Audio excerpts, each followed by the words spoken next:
돌이든지 사람이든지 모성애가 있습니다.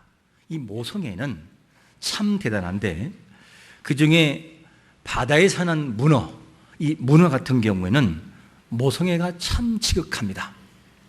보통 문어 그러면 그 지능, 더 다른 말로 IQ가 초등학교 3, 4학년 정도 된다고 말합니다. 대단히 높은 그런 지능이죠. 그런데 문어는 8개의 다리가 있고 그리고 약 3m 정도 그리고 41kg 정도 되는 이 무게가 됩니다. 물론 그 이상 대왕문어는 굉장히 또 커요. 그리고 산란기간은 이 4월에서 6월달 정도가 되고 알을 낳을 때는 바다 13m에서 약 30m까지 알을 낳습니다. 한 번 알을 낳을 때 약 2만 개에서 3만 개 정도 알을 낳습니다. 그리고 이 알이 부화할 때까지는 기간이 얼마나 걸리느냐? 약 5개월에서 7개월이 걸려요. 굉장히 오래 걸리는 거죠. 그리고 난 다음에 알에서 부화한 이 문어가 약 1cm 정도 된 다음에 살 수 있는 생존율은 약 1%. 굉장히 많이 죽는 거죠. 이렇게 해서 이제 부화가 됩니다. 그러면 어미가 다른 그 같은 경우는 바위 틈에 알을 낳고 그냥 가버리는데 문어는 부화할 때까지 지켜요. 그 자리를 떠나지 않아요. 알을 부화하는 기간이 얼마라고요? 약 5개월에서 7개월 되는데 끝까지 지키고 있다 그 말이죠. 그러면 먹이는 어떻게 할까? 새들처럼 수컷이 물어와서 먹게 할까? 그렇지 않아요. 문어는 알을 부화할 때까지는 먹지를 않아요. 먹지 않고 끝까지 지켜냅니다.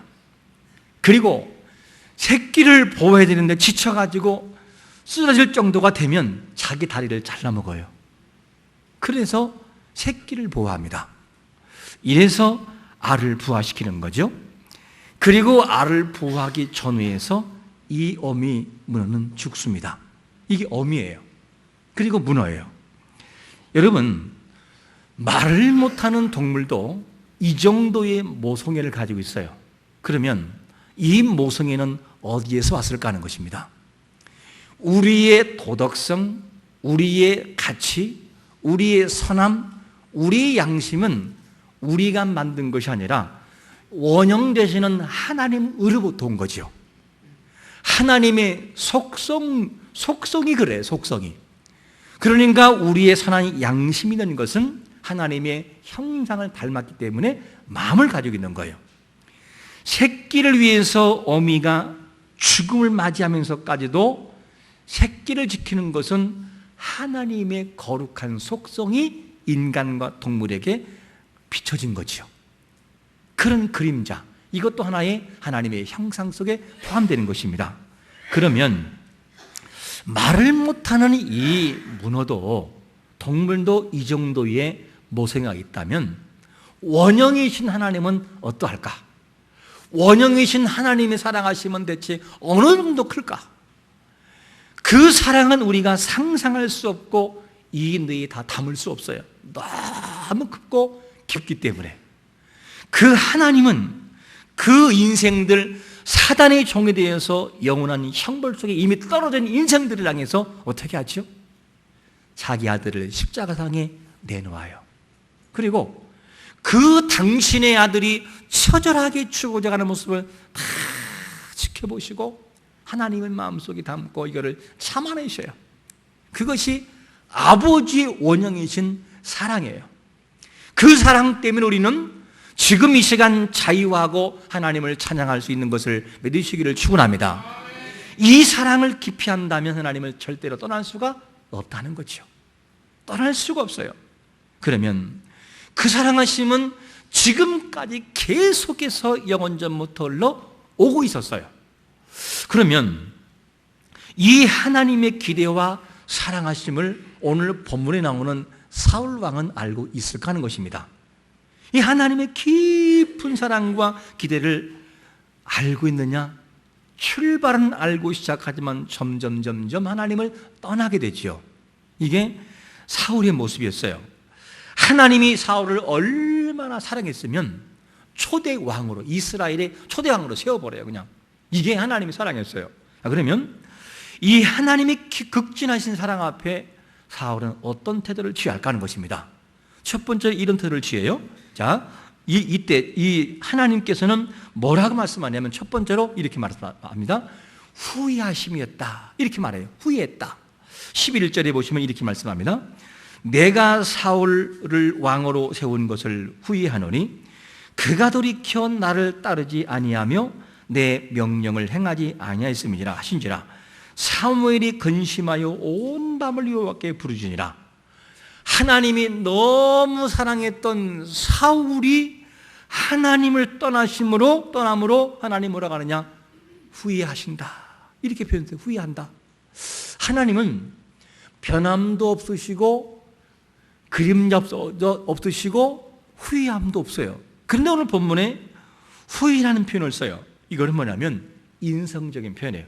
우리가 이해하기 쉽도록 사람의 입장에서 말씀하시는 거죠. 이 하나님께서 얼마나 서운하셨으면 후회하신다 이런 표현을 쓸까? 그러면 후회를 한다는 것은 뭐가 있다는 것이냐? 후회가 있다는 것은 뭐가 있다? 반면에 기대와 사랑이 있다는 거예요. 기대와 사랑이 없다면 후회는 없어요. 예를 들어 볼까요? 일본 사람들이 경제가 막 위태롭고 어렵다. 그럴 때 우리는 막 가슴을 치면서 통곡을 하면서 후회하나요? 그러한 사람들은 거의 없어요. 왜 그럴까? 우리 민족의 마음속에는 일본에 대한 아픔이 있어요. 그래서 그들에 대한 기대가 별로 없어요. 그러니까 일본이 경제가 어려워도 우리는 별 관심이 없어요. 왜? 나의 일이 아니니까. 하지만 이것이 바뀌어서 내 자녀가 사업을 했다. 잘 나갔어요. 잘 나가다가 어느 날 갑자기 위기가 딱 오면서 사업이 막 위태로워요. 그때 그것을 보는 부모님은 너무 가슴을 치면서 하나님께 기도하면서 자식을 위해서 정말 잘 나갈 때 기도하지 못한 것을 막 후회해요. 내가 왜 진작 기도를 못했을까? 왜 내가 그를 위해 놓고 기도를 못했을까? 이런 마음 때문에 굉장한 후회와 그리고 자학하는 마음을 가져요. 왜냐? 기대가 있기 때문에 기대가 있는 만큼 후회도 커요. 이 말은 무슨 말이냐? 하나님께서 사울 왕에게 큰 기대를 가지고 있었어요. 사울 왕을 그렇게 사랑했는데 이 사울 왕은 그거를 모르고 점점 악한 길로 갔다는 것이죠. 이거를 바라봤던 하나님 마음은 너무너무나 섭섭하고 서운하고 후회된 표현을 하고 있다 그 말이죠. 기대만큼 후회가 컸습니다. 그러면 여러분, 우리는 하나님 앞에서 어떤 존재일까? 사울 왕이 하나님 앞에 존귀한 사람이고 소중하기 때문에 왕으로 세웠다고 한다면, 그러면 우리는 어떤 존재일까? 우리라는 존재는 사울 왕 이상으로 소중한 사람인데 그 증거가 어디 나오느냐? 에베소서 1장 4절과 5절 보니까 이렇게 말씀하잖아요. 곧 창세전에 그리스도 안에서 우리를 뭐 했다고요? 택했다는 거예요. 그리고 5절 말씀에서는 그 기쁘신 뜻대로 우리를 예정했다. 이 두 가지를 딱 비교해서 한데 묶어 놓으면 우리를 향한 하나님의 사랑은 어느 날 갑자기 생겨난 우연이 아니라 영원 전부터 계획하셨고 영원 전부터 그분의 생각 속에 우리가 들어있었어요. 그리고 그 영혼을 사랑하고 그 영혼을 위해서 계속적인 사랑을 쏟아 부었어요. 이 사랑이 언제부터 왔느냐? 창세 전부터, 아니 영원 전부터, 우주가 있기 전부터, 우리가 태어나기 전부터 이미 계획하신 사랑하심은 계속해서 흘러넘쳐 지금 우리에게까지 전달되고 있음을 믿으시기를 축원합니다. 그게 하나님의 계획하심과 사랑이라는 거죠. 이것을 알고 살아가면 참 좋은데 우리는 그것을 모르고 살아가요. 이 하나님의 사랑하심이 있기 때문에 우리가 힘들고 어려워도 포기할 이유가 없는 거죠. 왜 믿는 사람들이 고난이 있고 좌절된 마음이 있어도 포기할 수 없느냐? 하나님의 기대와 하나님의 사랑 때문이죠. 이 사랑을 에레미야 선지자의 말씀을 잠시 빌린다면 에레미야 29장 11절에서는 이런 기대를 가지고 있다는 거죠. 여호와의 말씀이니라. 너희를 향한 나의 생각을 내가 하나니 평안이요 무엇이 아니라고요? 재앙이 아니니라. 너희에게 미래에 뭘 준다고요? 희망을 준다는 거죠. 이게 하나님의 마음이라는 거죠. 이 사랑이 지금도 계속 흘러 넘치고 왔어요. 그런데 오늘 보면 나오는 사울왕은 이것을 아느냐? 출발은 알았어요. 출발은 알고 있다가 점점 그의 마음이 하나님을 떠나게 돼요. 그래서 11절 중반절에서 뭐라고 말씀하냐면 그가 돌이켜서 나를 따르지 아니하며 명령을 행하지 아니했다. 하나님을 향해서 가던 마음이 돌이켰다는 거예요. 하나님과 함께 그분이 지금도 사랑을 부어주고 있고 계속 흘러가고 있을 때 우리도 같이 사랑을 함께 흘러가서 느끼게 되는 거죠. 이 느끼는 것이 필요한데 사울의 출발은 좋았으나 중간에 돌이켜요. 누구로부터? 하나님으로부터 돌이켜버려요. 그러니까 이것이 곧 그의 아픔이었고 하나님이 실망하는 마음이었습니다. 이 말씀을 보면 하나님 마음이 어땠을까? 얼마나 실망했을까?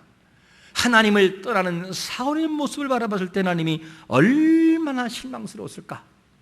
이 모습은 사울만이 아니라 그에게 머리에 기름을 부었던 누구도요? 사무엘 선지자도 가슴이 아팠어요. 얼마나 마음이 아팠으면 뭐라고 하느냐? 온 밤을 여호와께 부르짖었다. 이런 표현을 쓰고 있어요. 온 밤을. 너무너무나 고통스럽고 아팠어요. 여러분, 하나님께서 우리를 이 땅에 보내실 때는 반드시 기대가 있어요. 여기 계신 모든 분들은 단 한 명이랄지라도 기대가 없는 사람은 없어요. 만약에 하나님의 기대가 무너지면 그 사람은 하나님이 데려가요. 하나님의 기대가 없다면 여러분들은 이미 이 세상 사람이 아닐 것입니다. 그런데 아직까지도 기대하고 있는 것은 뭐냐? 살아있는 것은 하나님의 기대가 적용되고 있음을 믿으시기를 축원합니다. 기대가 있다는 거죠. 그런데 이 하나님의 기대가 얼마나 애절하냐면 우리는 국가대표 선수 중에서 토트넘이라는 이 축구 선수, 토트넘이라는 이 지역에서 그 팀에서 뛰고 있는 축구 선수 손흥민을 알 수 있습니다. 이 사람은 실력도 대단한데 그런데 그가 받는 연봉이 얼마냐? 1년에 보통 사람은 많아봤자 1억이거든요. 연봉이 100억이 넘어요. 100억. 축구 선수 하나가 그가 한번 착출을 나면은 7억씩 받고 광고 나면 10억씩 받아요. 대단합니다. 그런데 그의 아버지도 감독이었었죠. 그런데 그의 아버지가 그 아들을 향한 사랑을 잠시 나오는 인터뷰에 이런 내용이 나와요. 손흥민이 경기하는 날이면 밥을 못 먹는데요. 왜냐? 밥을 먹으면 체한다는 거예요. 아마 운동선수로 이렇게 길러보신 부모들은 그 마음을 알 거예요. 그게 무슨 말인지. 그러니까 이 아버지의 마음속에는 오직 아들에게 그냥 올인하는 거예요. 경기에서 조금 부상당하면 가슴이 철렁 내리고, 그리고 실수하면 마음이 아프고, 잘하면 그냥 하늘을 나를 것 같은 기쁨이 있어요. 그게 누구냐? 육신의 아버지가 자식을 바라볼 때의 모습이에요. 그러면 육신의 아버지는 자식이 경기할 때 밥도 못 먹는다면 전능하신 하나님, 우리를 만드시고 창조하시고 당신의 소중한 형상 따라 이 땅에 파송하시고 보내신 하나님의 그 원형의 사랑은 어느 정도가 될까? 우리는 하나님의 사랑을 너무나도 이론으로 할 때가 많아요. 여러분, 내 자녀를 사랑하는 마음이 간절하다면 이 간절한 마음이 하나님의 원형에 얼마나 따라갈 것처럼 보이세요? 정말 손톱만큼 못 따라가요. 하나님의 그 사랑에. 이 사랑을 우리가 머릿속에 담을 수가 없어요. 다 못 담아요. 그 사랑이 지금도 흘러왔고 사울왕을 그렇게 사랑했죠, 하나님이. 그런데 사울왕이 어떻게 하느냐? 하나님께서 돌이켜 떠나버려요. 이것이 뭐냐? 하나님의 후회하심, 가장 슬픔이었어요. 여러분, 하나님 앞으로 돌아오는 자가 되시기를 축원합니다. 하나님의 사랑을 알고 나갈 때 기쁨이 있다는 거죠. 이것이 뭐냐? 가장 하나님의 슬픔이었고 하나님의 후회함이었다는 것을 알 수 있습니다. 그러면 하나님께서 사울이 떠날 때 가장 슬퍼하고 아팠다면 반면에 가장 기쁠 때는 언제였을까? 사울왕을 정말로 소중하게 했을 때는 언제였을까? 두 번째로 뭐라고 말씀하고 있냐면 스스로 뭐 할 때요? 작게 여길 때였다는 거예요. 이 내용을 17절에서 이렇게 말씀합니다. 사무엘이 이르되 왕이 스스로 작게 여길 그때에 이스라엘 지파의 머리가 되지 아니하셨나이까? 여호와께서 왕에게 기름 부어 이스라엘의 왕을 삼으시고, 그러니까 하나님께 사울을 얼마나 사랑하셨던지 하나님께서는 사무엘 선지자를 보내가지고 사무엘아 가가지고 사울이 지금 나귀를 잃어가지고 찾고 있으니 가라, 빨리 가 기름을 부어라 그러면서 왕이 되게 되는 기름을 그냥 부어버려요. 머리에다가. 하나님이 너무 사울을 사랑했어요. 그 정도로 끝나느냐? 하나님께서는 사울 왕에게 뭘 주느냐? 새 마음을 주어요. 원문에서는요, 성령을 주어요. 성령의 능력을 부어주어요. 그래서 청결한 마음과 깨끗한 마음으로 바뀌어버리죠. 그런가 하면 사울 왕을 삼고자 할 때 사울은 너무 겸손한 사람이라서 그 베냐민 지파의 제비를 뽑으니까 그 사람이 베냐민 지파 중에서 사울이라는 사람이 없는 거예요. 어디 갔어요? 숨었어요. 왜? 나 같은 사람이 어떻게 왕이 되냐고 스스로 너무 작게 봤어요. 그렇게 숨었던 그를 그렇게 하나님 사랑했어요. 그런가 하면 이제 어떤 불량배들이 사울을 왕으로 세우니까 뭐라 하는 줄 알아요? 어떻게 저런 사람을 왕으로 세울 수 있냐고 깔봐요. 그리고 굉장히 모멸감을 갖게 하고 멸시합니다. 이때 성경은 뭐라 하느냐? 사울이 잠잠하였더라. 무슨 말이냐면 사울의 성품은 어떤 것이냐면 그 악한 불량배가 자기를 공격해오고 저런 사람 어떻게 왕을 세울 수 있냐고 하는데도 참고 마음에 바다 같은 마음으로 수용해버려다. 자, 그러면 사울의 단점이 뭐죠? 아무리 보아도 사울의 단점을 찾을 수가 없어요. 외모? 보통 사람보다 뭐가 더하더라? 어깨가 더하더란 말이에요. 무슨 말이죠? 준수하면서 키가 컸던 사람이었어요. 사울의 외모, 사울의 마음, 새 마음, 성품, 최고의 성품, 그리고 그런 겸손한 사람이었고 숨을 정도로 작게 여겼던 사람이라 그 말이에요. 이게 누구냐? 사울이었어요. 그러니까 하나님이 그 사람을 썼던 것을 볼 수 있습니다. 그랬던 사울이 왕이 되고 점점 권력을 잡은 다음에 변하기 시작하는데 하나님이 그를 세웠는데 세운 그 하나님을 떠나기 시작을 해요. 마음이 변하기 시작을 합니다. 그리고 점점 교만해지기 시작을 해요. 그리고 인본주의를 흐르기 시작합니다. 성경은 말합니다. 왕이 스스로 작게 여길 그때의 하나님이 왕으로 썼지 않습니까? 그때가 가장 하나님이 행복했습니다. 하나님이 가장 그때 당시를 사랑했었습니다. 이 말씀을 지금 하고 있는 거죠. 그런데 지금 이 겸손, 그 모든 성품, 좋은 마음은 다 어디 가버리고 하나님 앞에 돌이켜서 불순종하고 있는가 하는 것입니다. 이게 사울의 아픔이었고 약한 모습이었어요. 왜 사람은 겸손을 잃어버릴까? 사울은 하나님의 은혜로 부름받은 사람이기 때문에 높은 마음을 둬서는 안 되는 사람이었어요. 왜? 은혜로 불렀으니까. 그런데 바울이라는 사람도 마찬가지예요. 바울도 진정한 힘은 어디서 나온다고 고백하냐면 고린도서 12장 9절 보니까 이렇게 말씀합니다. 나에게 이르시기를 내 은혜가 내게 족하도다. 이는 내 능력이 어디서 나온다고요? 약한 데서 나온다는 거예요. 하나님 앞에 하나님 나의 병을 치유해 줘 달라고 나 정말 너무 고통스럽다 하고 간절히 기도하니까 하나님이 바울아 아니야, 너의 강함이 뭔 줄 알아? 그 약함이야. 그 약함이 있을 때 내가 너를 사용하고 그래야 네가 겸손해져. 그러면서 하나님께서 그에게 가장 약한 부분을 어떻게 하느냐? 도리어 칭찬해 주어요.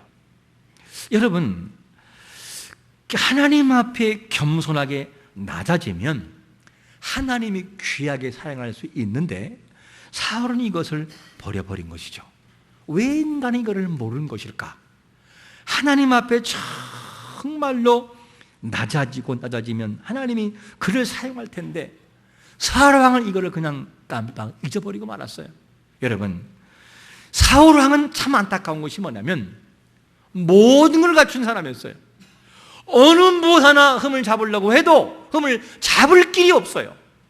그런 사람이 하나님 앞에 점점 돌이켜 하나님을 떠나버릴 때에 그 하나님께서 버리시는 것을 보게 됩니다.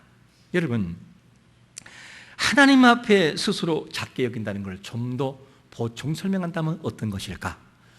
하나님 앞에 나 자신을 확 낮추고 하나님, 당신만이 저를 가능하게 만드십니다. 당신이 아니면 저는 설 수 없습니다. 이 사실을 하나님 앞에서 마음으로 우러나오는 마음을 가지고 고백하는 마음, 그리고 사람 앞에서도 저 사람을 바라볼 때 어쩌면 이렇게 잘났을까? 나보다 못난 사람이 아무도 없네. 그리고 그 부족한 자기 자신 하나님 앞에 기도하면서 하나님 하면서 사람 앞에서나 하나님 앞에서 낮아진 마음, 이 겸손한 마음이 뭐냐? 스스로 낮추는 마음이죠. 본문의 말씀을 빌자면 자기를 비하하고 자기를 욕하는 사람을 향해서도 수용할 수 있는 너그러운 마음, 이 마음이 뭐냐? 스스로 작게 여기는 마음이었다는 것을 알 수 있습니다. 하나님이 그러니까 이 사울 왕을 사랑하셨던 것이죠.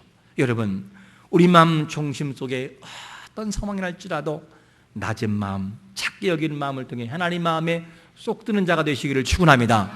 그래야 하나님이 그 사람을 계속 사용한다는 거예요. 이것이 무너지면 아프다는 거죠. 사울의 겸손한 마음을 가지고 있을 때 하나님이 뭐를 맡기시느냐? 사명을 맡겨요. 뭘 맡기냐면 사무엘상 15장 18절 보니까 우리 한번 같이 읽어보겠습니다. 시작. 또 여호와께서 왕을 길러 보내시며 이르시기를 가서 죄인 아말렉 사람을 진멸하되 다 없어지기까지 치라 하셨거늘. 하나님이 사울이 정말 낮아졌을 때 뭐냐? 사명을 맡겨요. 안 그러고 교만할 때 사명을 뺏어버려요. 이게 뭐냐? 하나님의 일하심이었어요. 그러니까 하나님의 일하심은 어떤 것이냐면 그가 정말 하나님 앞에 낮게 여기고 나아갈 때 사명을 맡겨. 사울아, 가서 아말렉 진멸시켜라. 그러면서 하나님이 심판을 대신해서 대행하게 만들어요. 이게 하나님의 모습이었습니다. 그런데 이것을 잃어버려요. 참으로 안타까운 것이 누구냐? 사울의 모습이었다. 하나님이 가장 슬퍼할 때는 언제냐? 사울 왕이 하나님을 떠났을 때 후회했어요. 가장 기쁠 때 언제냐? 스스로 작게 여길 때. 그러면 하나님이 사울 왕과 우리에게 요구하시는 것은 뭘까 하는 것입니다. 뭘 요구하실까? 세 번째로 요구하시는 것은 뭐냐면 순종의 믿음입니다. 순종의 믿음. 22절을 보니까 사무엘상 15장 22절을 보니까 사무엘이 이르되 여호와께서 번제와 다른 제사를 그의 목소리를 청종하는 것을 좋아하심같이 좋아하 계신다니까.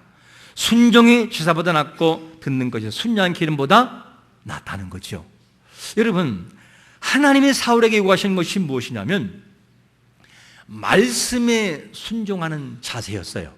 그러면 제사는 안 중요한가요? 제사도 중요하지요. 그런데 여기서 말할 때 성경의 포커스는 이렇게 여러분 잘 이해해야 됩니다. 두 가지가 있을 때 어느 한 것을 강조하기 위하여 이것이 안 중요한 것처럼 이렇게 이해가 될 때가 와요.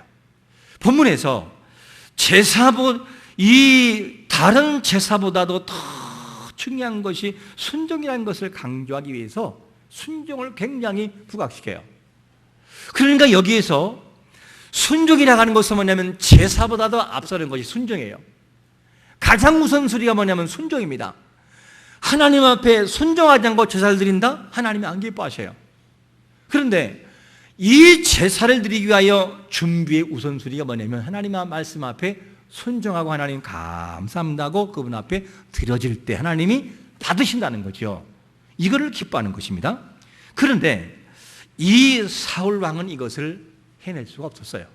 순종이 없었습니다.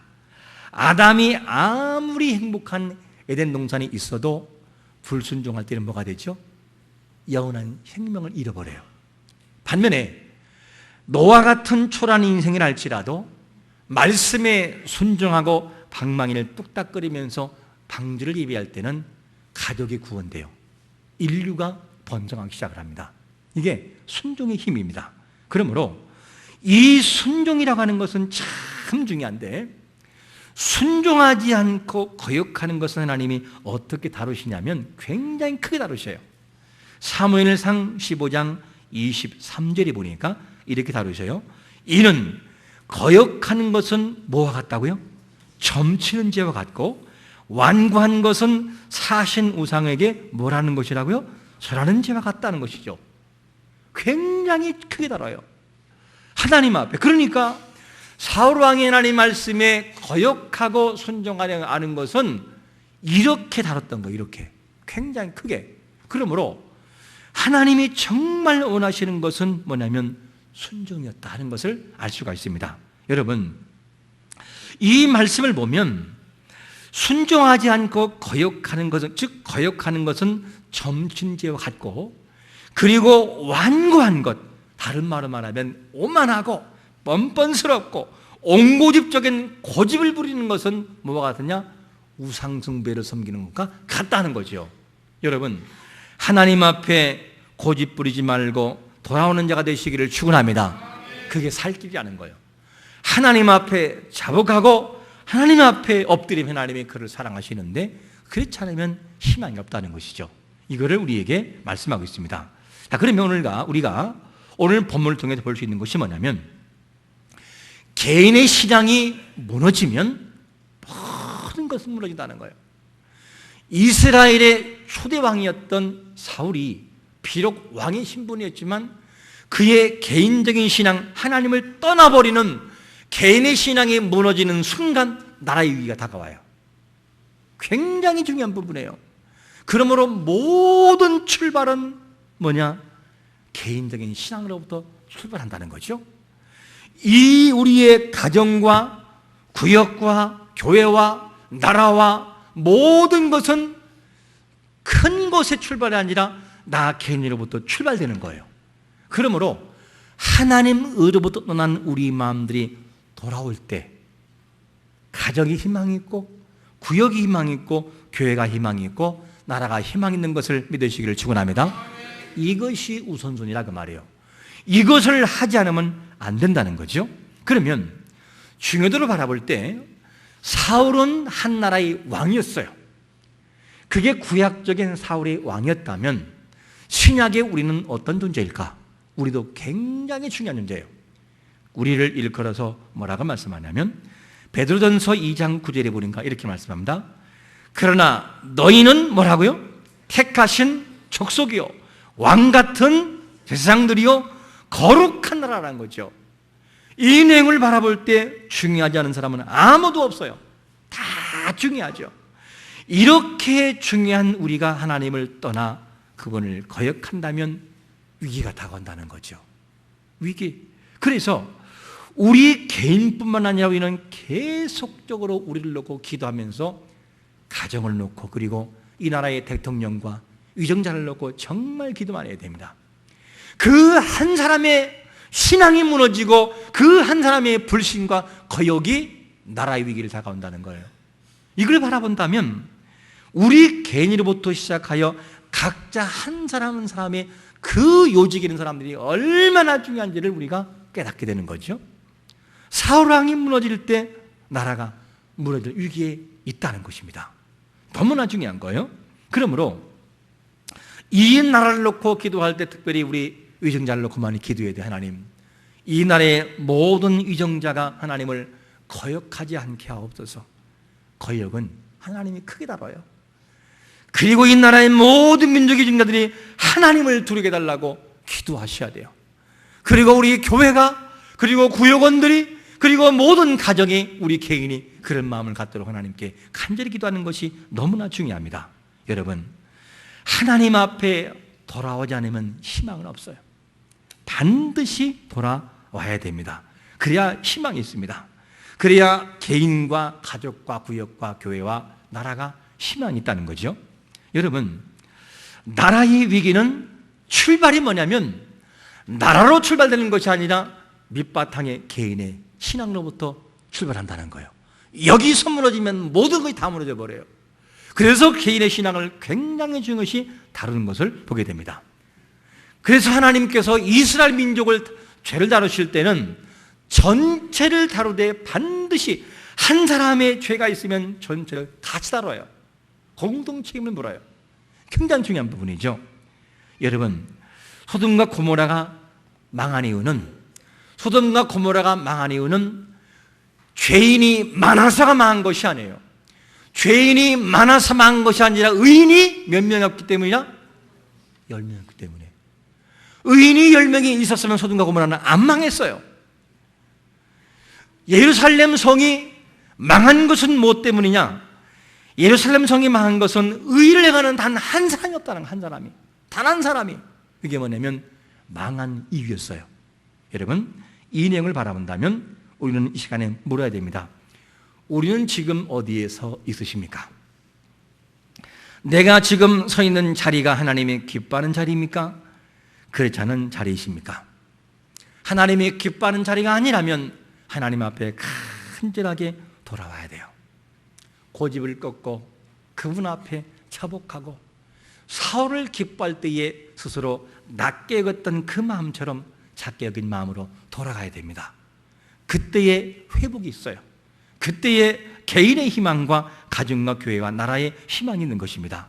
그러므로 우리의 서 있는 이 모든 자리에서 하나님 앞에 진심으로 돌아와 정말 하나님께서 보실 때에 보고 싶은 사람, 하나님이 또 일하고 싶은 사람, 일을 맡기고 싶은 사람, 이런 사람에 대해서 하나님의 일꾼, 거룩한 나라의 일꾼으로 세워지기를 예수 그리스도의 이름으로 축원합니다. 아멘. 우리 한번 잠시 기도하겠습니다. 기도하실 때, 이 시간에 기도할 때 주여 우리를 이 시간에 돌아오게 달라고, 정말 하나님 앞에 우리 돌아와서 하나님을 찬양하는 마음으로 바뀌게 달라고 우리 한번 통성으로 주여 한번 크게 기도하겠습니다. 주여, 아버지 하나님 감사합니다.